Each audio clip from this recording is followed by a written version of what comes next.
40% మాకు ఇవ్వాల్సిందే పట్టుబట్టబోతున్నారట.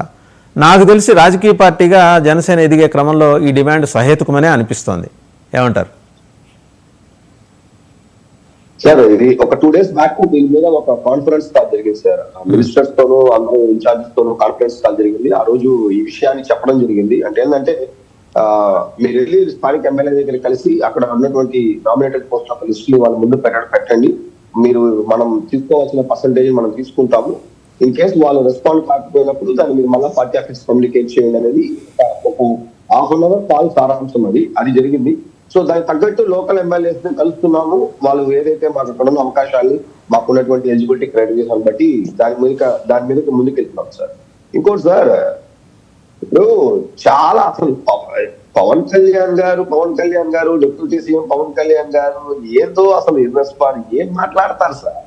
బెయిల్ మీద తిరిగే పార్టీ, జైలులో ఉన్న పార్టీ. ఇప్పుడు నేను ఎందుకంటే పర్సనల్ ఎందుకు వెళ్ళమంటే సార్, 16 నెలలు జైల్లో ఉండి 32 కేసుల్లో ఏమని పెట్టుకొని ఎలక్షన్ గెలిచిన తర్వాత నుండి ప్రతి ఒక్క మాజీ మంత్రి కానీ, ఒక మాజీ ఎమ్మెల్యే కానీ, ఒక రాజ్యసభ ప్రతి ఒక్కరు యాంటిసిపేటెడ్ బెయిల్, ఈడీ విచారణలు, ఆ విచారణకి సిగ్గు లేకుండా ప్రశ్న పట్టి చేసి అందుకే మీ పార్టీ ఉందా చెప్పండి. ముందు మీ పార్టీ బీజేపీ విలీనం చేశారంట కదా. మీ అంటే కూటమి మహానాడు పేపర్ మానసిక పుత్రుగా మహానాడు పేపర్ లో జనసేన పార్టీ అనఫిషియల్ గా బీజేపీ పార్టీలో విలీనం అయిపోయిందంటే చెప్పారు. మీరు జనసేన పార్టీ అధికార ప్రతినిధా, బీజేపీ పార్టీ అధికార ప్రతినిధా? మహేష్ గారు, మీ పార్టీ ఉందా లేదో ఒకసారి చెక్ చేసుకోండి. రాష్ట్రంలో అసలు మీ పార్టీ వాళ్ళు అడుగుతున్నారు నాకు ఫోన్ చేసి, అన్న ఒకసారి మాట్లాడనా జనసేన పార్టీ పట్టుకుంటారు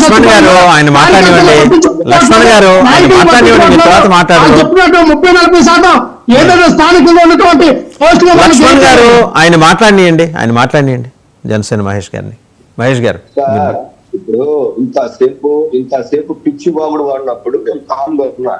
ఎందుకంటే ప్రతిపక్షాలు చెప్తా అంటే మీరు ఆగింది పిచ్చివాడు కదా మహేష్ గారు, మీరు ఆగింది పిచ్చివాడు కదా. మీరే ఏం మాట్లాడతారు? మీరు మాట్లాడి లక్ష్మణ్ అది కాదన్నా. ఇప్పుడు ఆయన గుడిలో చేసుకుని చెప్పమనండి మహేష్ గారిని.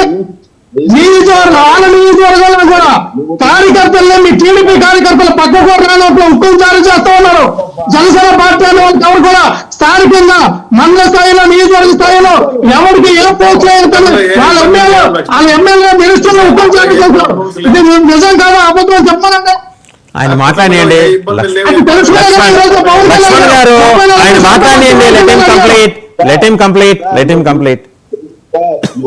లక్ష్మణ్ మ్యూట్ చేయండి. నేను పేరు కూడా చెప్పదలుచుకోలేదు. ఎందుకంటే నాకేం వ్యూస్ పడలేదు, నాకేం పిచ్చి వాగుడు మాట్లాడి నా పార్టీ దృష్టిలో పడాల్సిన అవసరం, ఇలాంటి దేవుడు పనులంతా నేను చేయలేదు, నాకు అంత అవసరం కూడా లేదు. వాసుదేవన్ సార్ డిబేట్లు అంటే ఒక స్పేస్ ఇస్తారు, ఒక విషయాన్ని మనం కమ్యూనికేట్ చేయొచ్చు. ఆయన దగ్గర నుంచి మాకు ట్రిగ్గర్ గా ఒక బుల్లెట్స్ పెడతారు, దానికి ఆన్సర్ చెప్పే పరిధిలో మేము కొంత డెవలప్ అవుతామనే పాయింట్ లోనే నేను గత కొద్ది సంవత్సరాలుగా వాసుదేవన్ సార్ డిబేట్ లైక్ చేస్తా.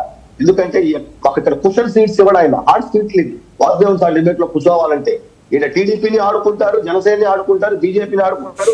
కాబట్టి ఎంత డిఫికల్టీ ఉన్నా కానీ ఎందుకు ఎంజాయ్ చేస్తాం అంటే కరెక్టే కదా. ఇలా వచ్చినప్పుడు మనం ఏం చేయాలన్న నాలెడ్జ్ ఎంచుకోవచ్చనే పాయింట్ లోనే కూర్చుంటాం తప్ప వాయిస్ కోసమో, వ్యూస్ కోసమో, లేకపోతే పిచ్చి పిచ్చి కామెంట్ల కోసమో, బూతుల కోసమో ఏదో పిచ్చి పిచ్చిగా మాట్లాడే మమ్మల్ని ఏ రోజు ఆయన డిబేట్లు చేయలేదు, మేము ఇప్పుడు చేయలేదు. సో కాబట్టి మీకు ఇంత చెత్త వాళ్ళు వెనకేసుకొస్తే మీకే వెళ్తుంటే నిజాయితీగా నిలబడతా, నిజాయితీగా పోరాడు. అయినా మా పొత్తు, మా సీట్లు మేముండామో లేదో అది ఆయనకి ఎందుకు సార్ పర్సనల్ ఎందుకు సార్ అది అర్థం కావట్లేదు. నేను జనసేన పార్టీ రిప్రజెంటేషన్, నేను ఒక నగర నియోజక రిప్రజెంటేషన్, నేను పబ్లిక్ లో తిరిగాను, నేను పనిచేశాను, నాకు ఏ గౌరవం దొరుకుతుందో అది పార్టీ చూసుకుంటుంది. మేము పనిచేస్తే మాకు వాల్యూ ఇస్తారు. మీరు ఇచ్చే డైరెక్షన్ వల్ల మేము నా యొక్క దీన్ని మేము నిర్వహించుకోవాల్సిన అవసరాలు కానీ ఏమీ లేదు సార్. సో కాబట్టి ఈ శ్యామల అనే వాళ్ళు ఎవరైతే ఉన్నారో వీళ్ళొక అవుట్డేటెడ్ సార్. పోతాడు మెరుపుల మహేష్ రికగ్నైజ్డ్ కాలేదు పార్టీలో. మీరు ఎదగాలని కోరుకుంటున్నాం లేదు. మెరుపుల మహేష్ ఒక అడ్వకేట్ గా ఉండాలి, అడ్వకేట్ గా వచ్చి మాట్లాడుకుంటున్నారు, మీ ఇష్టం. మీరు ఎదిగిదండి ఎదగపోతుందండి. మీరు ఒక సోదర భావంతో మీకు నేను చెప్పిందంటే లక్ష్మణ్ మహేష్ గారు, మెరుపుల మహేష్ గారు మీరు మాట్లాడండి. మా ఎదుగుదల గురించి మీకు ఎందుకు స్వామి నాయన? మీరు దయచేసి మీ దృష్టి గాని, మీ వైబ్రేషన్స్ గాని, మీ నీడ గాని ఎవరి మీద పెట్టినా వాడు భస్మం. అల్లు అర్జున్ గారి మీద పెట్టినారు, మావాడు అని వాడు అవుట్ ఇండస్ట్రీలో. నేనేమంటే చెప్తా కావాలంటే, మీరు గత కొద్ది రోజులుగా ఇండస్ట్రీ మీద గత ప్రభుత్వంలో కొత్త ఆట ఆడిన దానికే మీకు 11 వచ్చి పడింది.